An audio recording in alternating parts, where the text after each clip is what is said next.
Hello everyone, back to my channel. তোমরা সব কেমন আছো? আশা করি ভালো আছো, আমরাও ভালো আছি। তো চলো ব্লগটা শুরু করছি, মানে দুপুর থেকে শুরু করছি। দুপুর বলতে হ্যাঁ, এটা 12টা বেজে গেছে, তো দুপুরই ধরে নাও। তো ব্লগটা দুপুর থেকে শুরু করছি, কারণ আর এই যে দেখতে পাচ্ছ দুটো সুন্দর সুন্দর দুটো মুরগি, কারণ এই মুরগিটার পিছনে একটু গল্প আছে, তোমরা দেখলে ভালো করে। এর মুরগিটা দিয়েছিল বলতে আমার মেয়ের দিদুন, মানে দিদুন বলতে কী রকম দিদুন, তো চলো তোমাদের সঙ্গে শেয়ার করি। তো দিদুনটা হচ্ছে, কারণ আমার মামা মেয়ের দিদুনটা একটি হয়তো বলতে শুনতে খারাপ লাগে, কিন্তু ওকে দিদুনই বলি।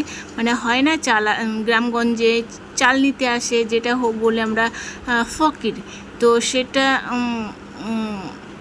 উনি যখন ফার্স্ট টাইম আমাদের বাড়ি আসে, মানে চাল নিতে, চাল টাকা পয়সা নিতে, যে তখন না মাম্মাম ওর কোলে যেয়ে বসে যায়। সচরাচর মাম্মাম কোনো কাউরি কোলে বসে না। আমি এই কথাটা তোমাদের পরে বলছি। আর এই যে দেখতে পাচ্ছ মানে কুমড়োগুলো গাছে হয়েছে। আর এই সাইডটা দেখতে পাচ্ছ টমেটোগুলো বেশ পেকে গেছে। দেখে মনে হচ্ছিল আর টমেটো ধরবে না, বাট না, টমেটো ধরছে। যে জিনিসটা হবার হবে সেটা কোনো কিছুতেই আটকাতে পারবে না। মহান আল্লাহ তাআলা যদি তোমার যদি ভাগ্যেতে যদি কোনো জিনিস লিখে রেখেছে, সেটা মরে হলেও সেটা তোমার জ্যান্ত হবে। এটাই হচ্ছে কথা। কারণ এই গাছগুলো এমন হয়ে গেছিলো, বিশ্বাস করো, কুমড়ো পাতাগুলো মনে হচ্ছিলো শুধু শাকই খাওয়া হবে, মানে শাক রান্না করে।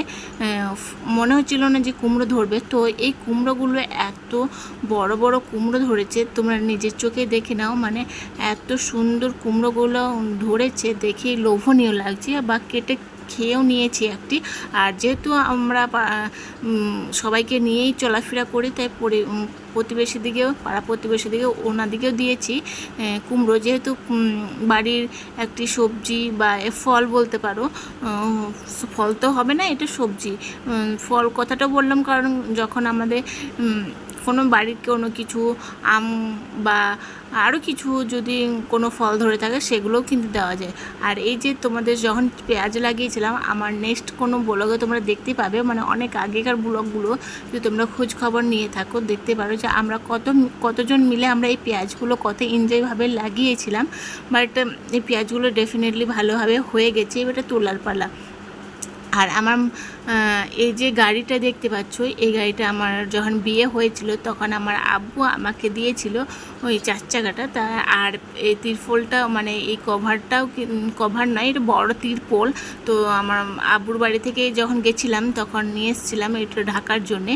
আর এটা হচ্ছে এজবেলেস্টারে এইরকম গাড়ির ঘরটা করেছে। আর এই সাইডে কিন্তু গল ঘর ছিল, কারণ যখন একটি গাই ছিল তখন কিন্তু।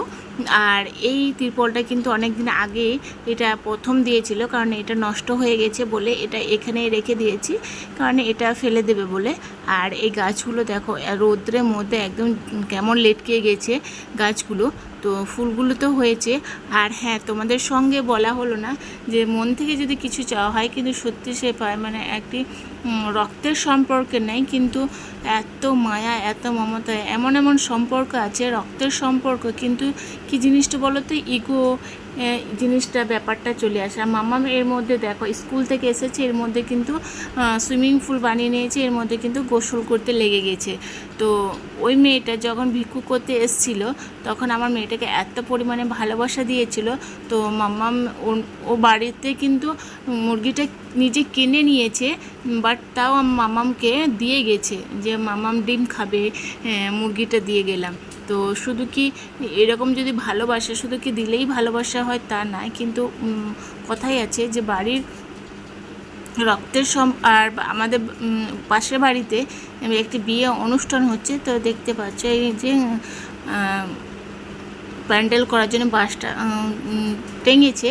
আর এই যে ওনাদের বাড়িতে একটু জায়গার প্রবলেমের শর্ট আছে, তো ওই জন্য আমাদের তো যেহেতু বড় গেট আছে, তো জায়গাটা অনেকটাই ফাঁকা দেখতেই পাচ্ছ। আর রোদ্রের মধ্যে কতটা রোদ উঠেছে তোমরা নিজের চোখে দেখে না। তো সাইকেলগুলো এই সাইডে আমাদের রেখেছে, কোনো প্রবলেম নেই। সবার জায়গা কি একই রকম বড় হবে তা তো নয়। তো মানুষের বিপদ আপদে দাঁড়াতে হয়। তো আমার এই ব্লগটা কেমন ভালো লাগলো অবশ্যই কমেন্ট করে জানাবেন।